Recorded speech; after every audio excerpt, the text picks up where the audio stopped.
Good evening, Dennis. How are you doing today? Really well. I will tell you. Can I tell you this random thing? I forgot to mention this. But we have a chit chat before we go live. I woke up. I have French doors in my loft here, and I Mhm. sleep with them open because it gets very warm. It's a loft, heat rises. And sorry, that's my hot water dispenser going off. And at 2:24, I noted the time. I'm near downtown Monterey. Uh-huh. Someone just starts screaming. So I wake up. And I'm like, okay, this is gonna pass. Two And twenty four a.m. a.m. and they're screaming and incoherently. So we have 911. I know it's different. I had to call the non-emergency police line at like 2:31 and say, "Hey, here's my location. This is the direction the screaming is coming in." And they kept going for a good 4 minutes, and hopefully the police arrived. I couldn't see anything from. I went out there to look, and I was like, "Should I go downstairs?" And I was like, "I think I should probably just call the police." So I called the police. Do you remember you called 911 one time when I was in the car with you? Because the drunk driver. Yeah, in Vegas. That truly looked like a drunk driver, though, didn't it? It was wild. The guy in front of us was swerving and indicating and not turning off, and then turning off and not indicating. And you were like, I have to do something about this. I don't know what I can do. So you called 911 and this woman answered, and you're saying, "Oh, he's going this way, and he's turned off this street, and I don't really want to follow him." And she's like, "Don't follow him. That's fine." You're like, "Okay, cool." We'll take it from here. We'll take it from here. Yeah, I forgot about that, but now I recall. Yeah, the only time I ever had to call the police here was I was staying at my parents' place once, and they'd gone out, and Mickey and I were there, and we were making dinner, and we were cooking fajitas, and we went to take the chicken out of the fridge, and chicken had gone bad. We're like, "Damn, we'll just go. We'll go to the store. We'll get some more chicken." We go to the shop. We come back. I'd say we were gone, all told, 15 minutes, and we come back, and we're cooking chicken and stuff. And then Nikki goes upstairs to go to the bathroom. Comes down, and she's like, "Hey, I don't mean to be rude, but like, is your parents' room always that like messy?" I'm like, "I mean, it's a little cluttered. Like my mom's not great throwing stuff out and stuff like that, but like, it's not heinously."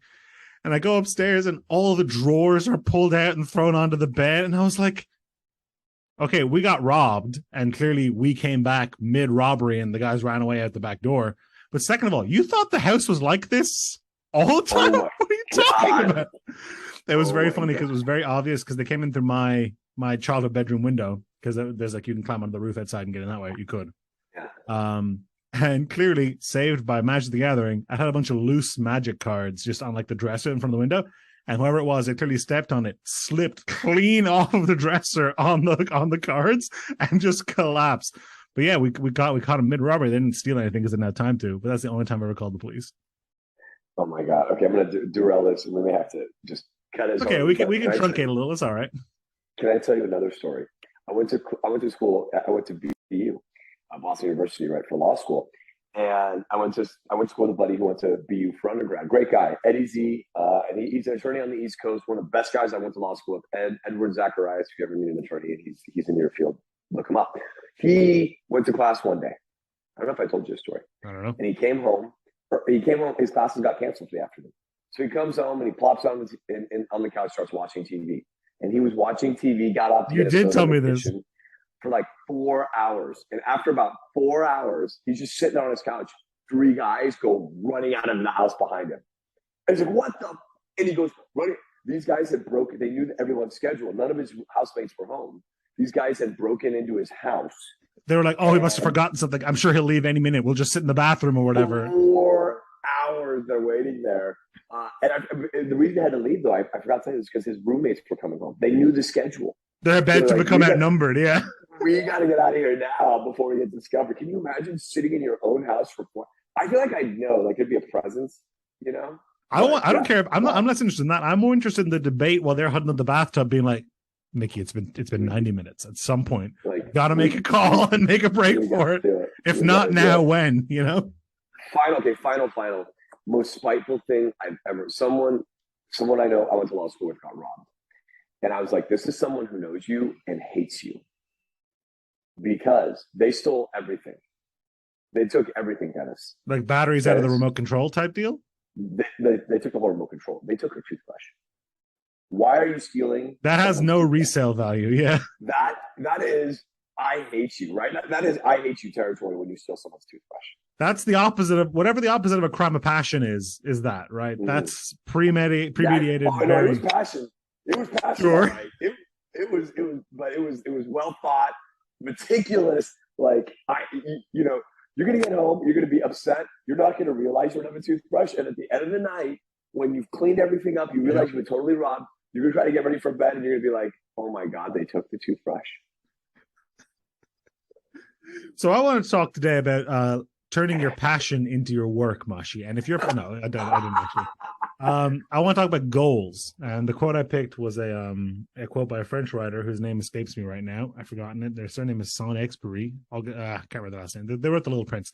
But the quote is a goal without a plan is just a dream. And I want to talk to you because you're you strike me as a very regimented person. You've done, as long as I've known, you've always done, intermittent fasting. You'll get up early, do these things. You'll go touch a tree, and you'll go look at your balcony, a specific thing, all that kind of stuff. When you have something that you want to achieve in 1 year, 2 year, 3 year, 5 years time, do you roadmap that, or do you just pin that in the sky and then check on it every once in a while? I start off by pinning it in the sky and checking on it. I'm a big 1-3-5 guy. In fact, it's great. This topic is great in the sense that I was just thinking, I got to redo my 1-3-5. And I think your 3 and your 5. So 1-3-5 and 1 year, 3 year, 5 year. Your 3 year and your 5 year, you've got. That's always pinned to the sky for me. I don't. I try to think to myself. When I'm doing my 3 year, I'm like, I've achieved everything on my 1 year plan. So 1 year is a little different. First of all. 1-3-5, got to do it, right? There's all these studies that like 98% of the people in the world don't have plans like that, and the top 3 or 5% or whatever do. So by making that plan itself, by committing it to paper, you're in that top 5%. You can achieve that goal. I think and this is kind of that we talked about manifesting on our very first episode. Mm-hmm. So all these in the sky things are there.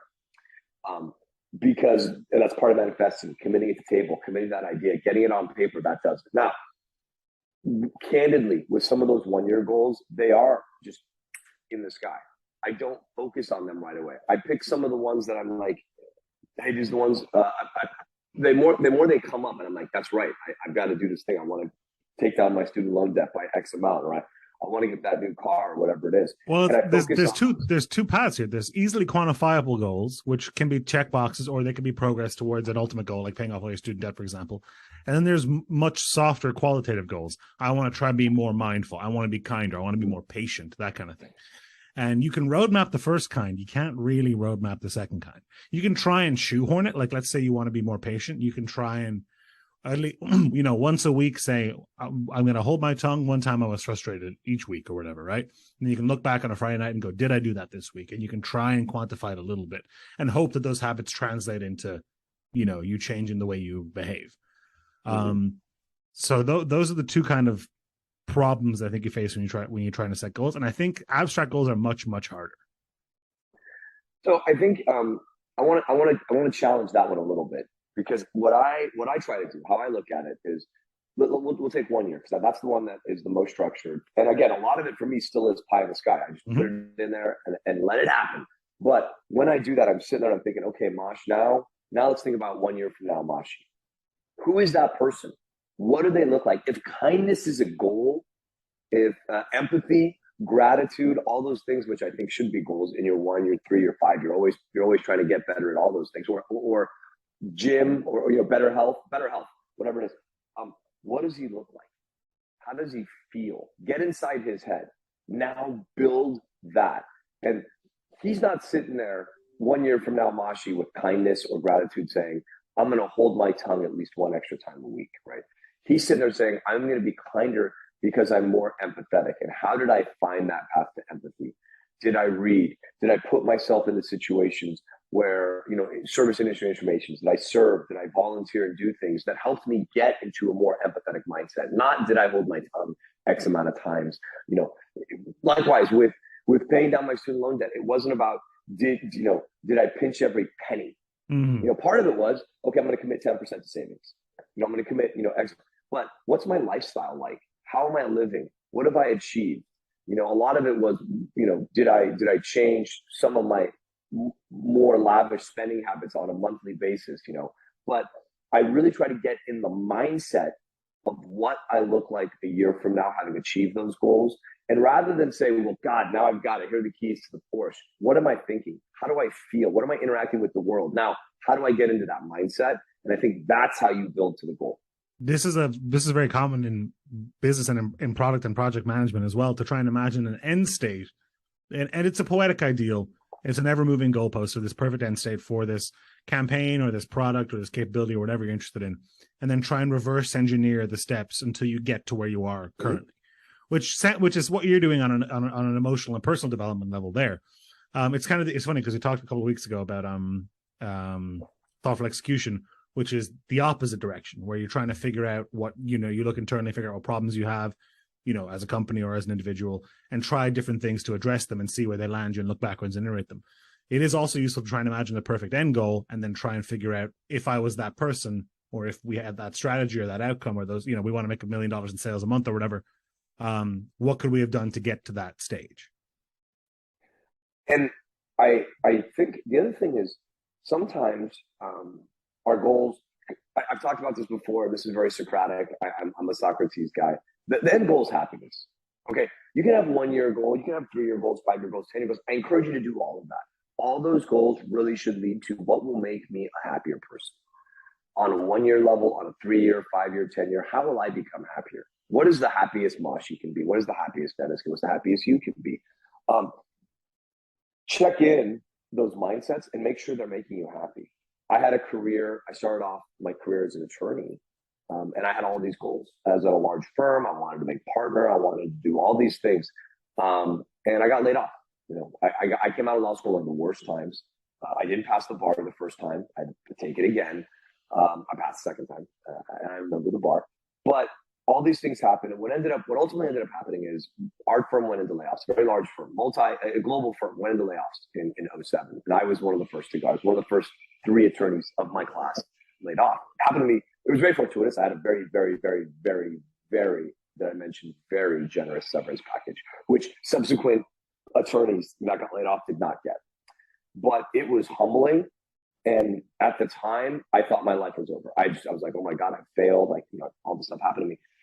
I look back on everything being a well-paid, very well-paid young attorney, what that was like, what that version of Mashi was like in the course he was on. And I don't think this is a sour grapes mentality or a sour grapes thing. I understand now when I get into his mindset, that is not who I wanted to be. Would you trade places with him now? Not for aside from the being however many years younger. That's whatever. But I wouldn't even want to be quite that young again. But I'll take 10 years off. I don't want to take 15. But I think that no, not all. It was bringing out a lot of things. That industry, unless you're very well adjusted, I think can really hurt you, really warp you. The work-life balance, the zero sum. We talked about it. A lot of attorneys are zero sum. Bad attorneys, good attorneys are win-win. But in that culture, you got to be zero sum. Large firms are very zero sum. And so if I look back and think about his goals and who he would have imagined success to be in 3 or 5 years, getting inside his head, it's not where I want to be. It's not who I want to be.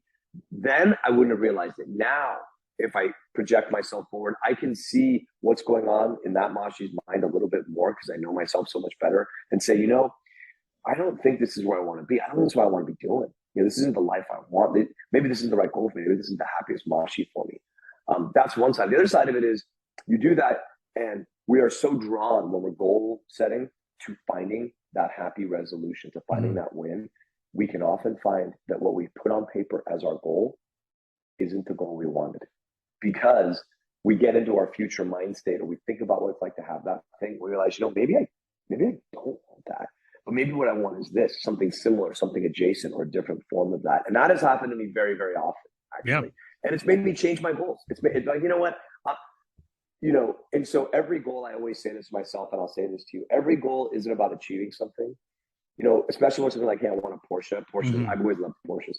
I want to be able to buy a Porsche. I want to have the opportunity to achieve whether that you goal. buy the Porsche or not doesn't matter, right? Exactly. I want to have the opportunity and the option to. So how about you, Dennis? What about with your goal setting? My goal setting is not to wait until next week, Mashi. We're out of time. Oh, my God. 2-parter, baby. I blabbered. Well, on that note, Dennis, have a great morning. Have a great evening.